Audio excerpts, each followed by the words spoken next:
যে বাজ পাখি এমি মার্টিনেজের হাতের উপর ভর করে আর্জেন্টিনা বিশ্বজয় করলো, সেই এমি একদিনে এই জায়গায় আসেননি। 2014 বিশ্বকাপের ফাইনালে যখন মেসি, আগুয়েরোরা জার্মানির বিপক্ষে বিশ্বকাপের একটা ট্রফির জন্য লড়াই করছেন, তখন এমি মার্টিনেজ তার পরিবারের জন্য বারবিকিউ রান্না করছিলেন।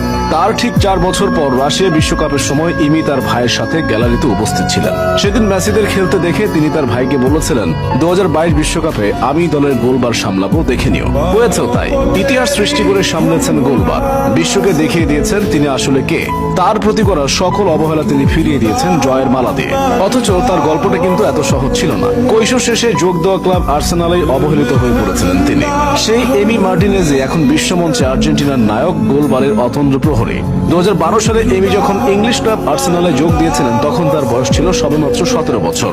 গা থেকে তখনও কৈশোরের গন্ধ মুছেনি। কিন্তু দুর্ভাগ্যবশত এই অল্প বয়সে ক্লাব থেকে পান এক রাশ উপেক্ষা। উপেক্ষিত মার্টিনেজ অনেকগুলো মৌসুম ধারে কাটিয়েছেন Oxford United, Sheffield Wednesday, Rotterdam, Wolverhampton, Getafe, reading এর মতো ক্লাবগুলোতে।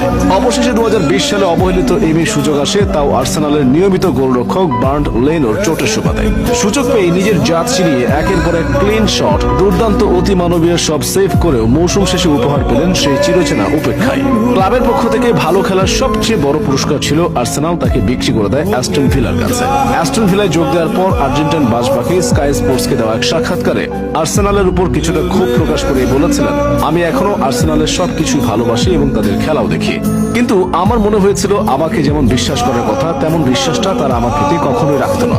আর্সেনাল থেকে অ্যাস্টন ভিলায় গিয়েও এমি মার্টিনেজ রেখেছেন দক্ষতা এবং প্রতিভার সুস্পষ্ট ছাপ। অ্যাস্টন ভিলার ভাঙাচোরা রক্ষণের পেছনে উপহার দিয়েছেন জাদুকরী পারফরম্যান্স।